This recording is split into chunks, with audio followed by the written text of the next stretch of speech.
What is the second step to setting up a payroll system?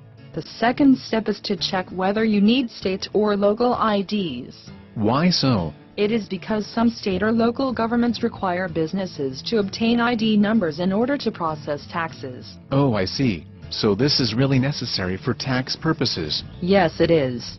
Great, thank you so much.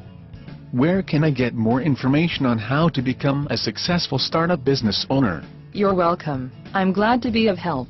For more information on how to start your own business, visit www.startupowner.com. You will be able to access more free tips and learn how to become a successful business owner today.